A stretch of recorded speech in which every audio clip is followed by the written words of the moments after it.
Hey, Shad here with Speed Addicts, the fastest growing gear site on the web. Today we're going to uncrate the Antigravity XPS V-10 lithium ion battery.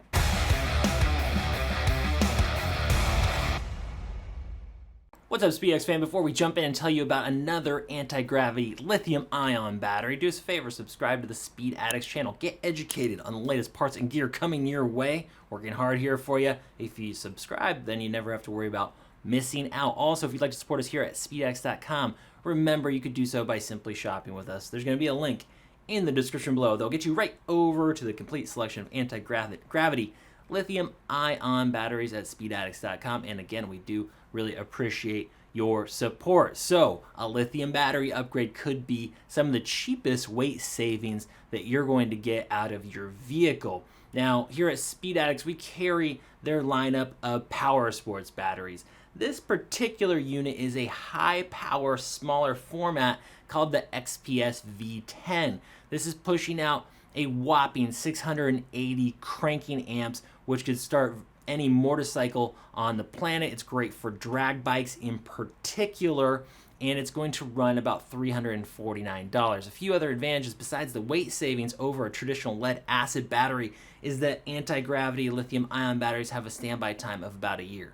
So if you go out to the track or some other racing application, you come home, you disconnect the terminal so you have no parasitic draw, this battery is going to hold a charge for about a year, which is great if you're not going out very frequently. You don't have to worry about even having a charger if you keep it in good shape with no draw. So you don't need a trickle charger like a lead acid battery. This is cool.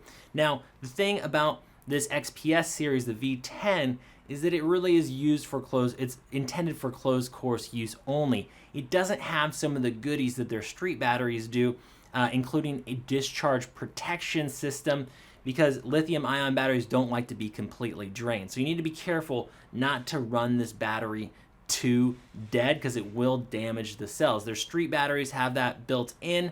They're a little bit bigger, they're heavier, and they also have like a restart feature. So if you're going to be on the street, then I don't recommend their XPS V10 series or any of their other small format racing batteries. This is also 12 volts, so if you're going to run a 16 volt racing setup, then you need to look at their racing 16 volt series. Okay, the case size is 5.8 by 3.4 by 3 3/4, and they do include foam shims. So if you're using your standard size battery box and you need to shim this up, it has adhesive on the back of these foam chunks so you can make up some room, because this is smaller and lighter than the battery if you're replacing lead acid battery, and they give you some terminals here, some hardware for your terminals. 680 cranking amps, like I told you before, in only 3.4 pounds. So to get this sort of amp output in lead acid, it's going to weigh about 3 or 4 times as much as this battery pretty easily, okay? Now, if you're going to charge a lithium ion battery and you haven't had one before, it probably means you need to buy a lithium ion charger,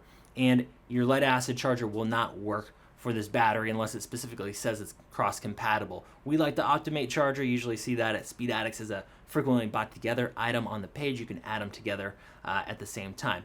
The racing battery, the XPS series, has a 1.5 year warranty, as opposed to a lot of their street batteries are a full 3 years. So expect that. Best use is drag race bikes, sport bikes, off-road performance vehicles.